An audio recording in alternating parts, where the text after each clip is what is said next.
দুই ম্যাচ সিরিজের প্রথম টেস্টে মঙ্গলবার সিলেট আন্তর্জাতিক ক্রিকেট স্টেডিয়ামে বাংলাদেশের মুখোমুখি হবে আয়ারল্যান্ড। খেলা শুরু হবে সকাল 10টায়। আইরিশ সিরিজ দিয়ে 5.5 মাস পর টেস্ট ক্রিকেটে ফিরছে বাংলাদেশ। আর জাতীয় দলের কোচ হিসেবে অভিষেক হচ্ছে মোহাম্মদ আশরাফুলের।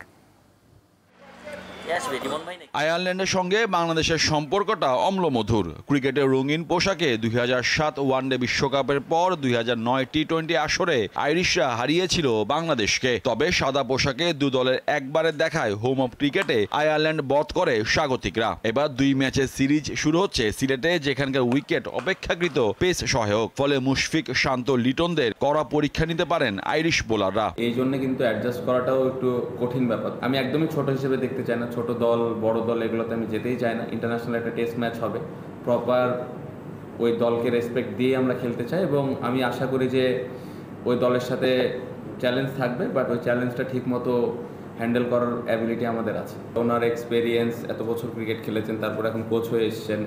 টিভিতে খেলা দেখেছি আমরা যখন উনি খেলতেন, ড্রেসিং রুম ওইভাবে শেয়ার করার সুযোগ হয়নি।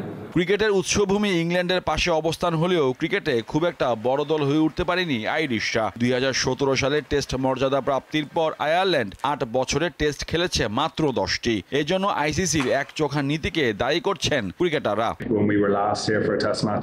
এবছরের এটি আমাদের দ্বিতীয় টেস্ট ম্যাচ। আমরা বেশি ম্যাচ খেলার সুযোগ পাচ্ছি না। এই সিরিজের কে ফেভারিট এটি গুরুত্বপূর্ণ নয়। আমাদের ভালো মানের ক্রিকেটার রয়েছেন যারা দায়িত্ব নিয়ে খেলতে পারেন।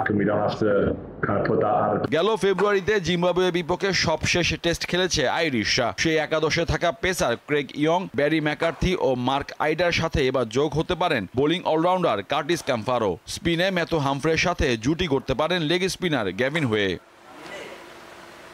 মোহাম্মদ হাসিব, দীপ্ত স্পোর্টস।